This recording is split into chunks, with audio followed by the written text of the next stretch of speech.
For the second time in 2 years, the National Agency for Food and Drug Administration and Control, NAFDAC, has shut down Abia State markets in Abia State. The Director General of the agency, Prof Mojisola Adeyeye, described the raid as, quote, the most decisive action in the history of the market, end quote. Mrs. Adeyeye revealed that NAFDAC uncovered and confiscated fake and substandard food and beverages worth over 5 billion naira in its latest operation called Operation Clean Up Abia. The Abia market has long been infamous as a hub for Africa's largest counterfeit wine and beverage operations, producing fake alcoholic drinks, carbonated beverages, and other food items. Joining us via Zoom for this conversation is a public health consultant, Dr. Tuyi Mebawodu. Good morning. It's good to have you join us. Good morning, Veronica. Nice to see you. Same here. Now, this matter of adulterated drinks is becoming a menace in Nigeria. We've been seeing a rise of these persons perpetuating this act. And not just about the act, but the attendant health implication and impact on the unsuspecting Nigerian who consumes this product have become a major source of concern. Talk to us about what you make of this trend and how it's concerning for you. Really, really big concern, not just to health, but to national security and what we represent as human beings. Now, we're getting to the level of epidemic of counterfeiting in Nigeria. The epidemic is not just about drugs or food, but also virtually everything that you can think of in Nigeria has been counterfeited. From drinks, from drugs, to spare parts, to clothing, to everything. Counterfeit everywhere. And you can really relate to that. Now, let me come down. What are the factors that are actually pushing this counterfeiting? Because if you see a market within few months apart being shut down twice, and products, health products, food, everything being destroyed, worth billions of naira, then there's a big concern. One, the counterfeit industry is about 2 trillion industry worldwide, and drugs and drinks account for as much as more than $200 billion in this regard. Now, for us in Nigeria, factors like weak regulation, factors like porous borders are driving this counterfeiting. Now, the other thing is that it's actually very easy to sell those counterfeit products because, number one, the pharmacovigilance is a bit challenged, not because we don't have a regulatory body, but because their capacity is also constrained in a way. There are little markets that these counterfeit drugs can move into.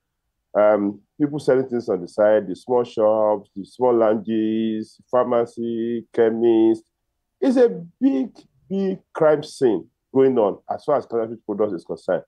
When you are dealing with health, in 2022, we lost as much as 300,000 children to fake malaria drugs. That is concerning.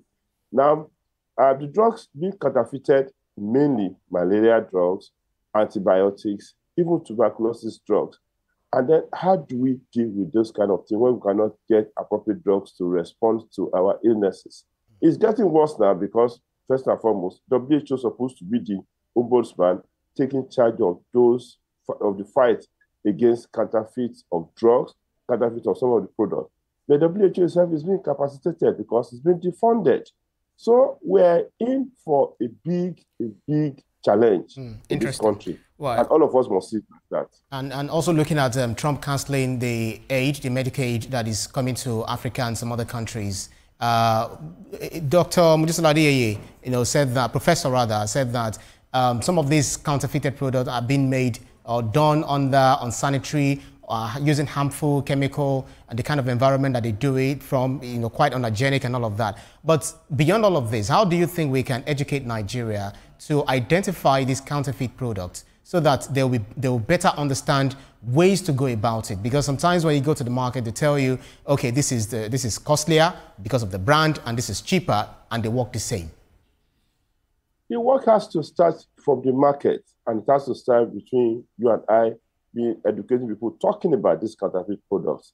Now, when in 1992 or so, when I was doing youth service, somewhere in Shandam, we were the one that discovered the fake syrup. There was a particular chemical that was used to mix paracetamol syrup that was knocking down the kidney of small children those days. It was our own vigilance that discovered those things, and the man was jailed. Actually, the man was jailed. But after that, I'm yet to see anybody being jailed for such a crime of counterfeiting drugs or counterfeiting any product. Now, there's a lot of fight back because, you know, we cannot be at war with ourselves, first and foremost. Now, all of us, know that we must be a protector of our brother. We must talk, we must speak out. There must be a clear pathway for us to report any suspected counterfeit product. If you open a milk and you find out that the milk has challenges, take the receipt you took from the place you bought something, snap the receipt, snap the product, and then upload it somewhere where we can have a proper reporting and follow-up. There must be a toll-free number where we can complain about all these things. My friend has lost his 2 kidneys because he bought anti-malaria from somewhere in Lekki, a well-known pharmacy outlet in Lekki. He lost his kidney. The guy is on dialysis. He's not transplanted twice, he's not working. And this is a young viral man. If you are not affected, you can be talking. But we in the health system, even the best you can have in terms of drugs, in terms of medical personnel, if your drugs are bad, you won't get results. Resistance will come, will be challenged, epidemic will come, and none of us will suffer for it. Now, we have to increase pharmacovigilance, you know, in the sense that we have to empower NAFDAC, whether there must also be a state system that can look through the market. I don't know where the Consumer Protection Agency, what the Consumer Protection Agency is really doing. They have to up their work. They have to be in the market. And those markets that tend to have those products sold has to be shot and punished. Right. We have to just be on top of this thing, or else fake drug, fake food, and even fake brake in cars will keep killing us. Are we still at war with ourselves? We have to honestly, this is extremely bad. We know now that, like you rightly pointed, we have an epidemic on our hands with regards to this matter of counterfeit and fake drugs. We have laws like Counterfeit and Fake Drugs and Unwholesome Processed Food Miscellaneous Provisions Act. And this is supposed to guide how we address persons who are found to have perpetrated acts like this. But I don't know from your perspective how we are enforcing these laws to serve as a deterrent to persons who are perpetrating this act. Do we need more laws? How do we strengthen our institutions to really address this matter head on? Like you pointed again, we have an epidemic. Now, Veronica, this is my area of work, and I know what it means, honestly. Let me just share some history with you. Recently, you know, I had to go to one of the very prominent diagnostic centers, you know, to run a test for somebody. And lo and behold, we're looking at the X-ray. And they were reporting different things, and the X-ray is different. I have to actually move in, challenge the system, talk to the doctor. What are you seeing here? What's the meaning of all this? You can imagine if the person was not close to me and me looking at those things, you know the implications.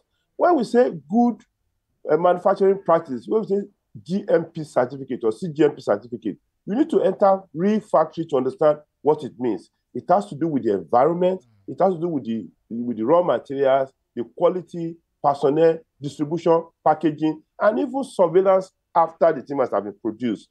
That is what good pharmaceutical manufacturing practice means, either in terms of food or drugs. These certifications become so important to ensure that what enters our body, what we use, whether cosmetic or whatever, is actually the right thing we're using, and we're not getting deleterious effect from using those things. Now we have to really enforce those good pharmaceutical manufacturing practice. Now, why then should a shop somewhere in Abia or Idumota or anywhere be manufacturing things when they don't have that power to manufacture? So what is happening? Must everything be transaction? Must we now, put our health online, the national health online, because we want to make money? If you enter all those, because you see, the incentive is simply this. Right. When those things are manufactured, they are ready markets for them. People push them out either on the streets as what's it called? On the street trading, or on those small kiosks, or even in those big markets, or even in the lounges where those things are being sold. Doctor, we have to go back and deal with our market structure and how to dictate fake products in that setting. Okay, we know that there's so much to talk about with regards to this issue, but our time is up. And so we must thank you, Dr. Tuyime Bawandu, public health consultant, for your time on the program. Thank you so much. Thank you. Thank you. Right.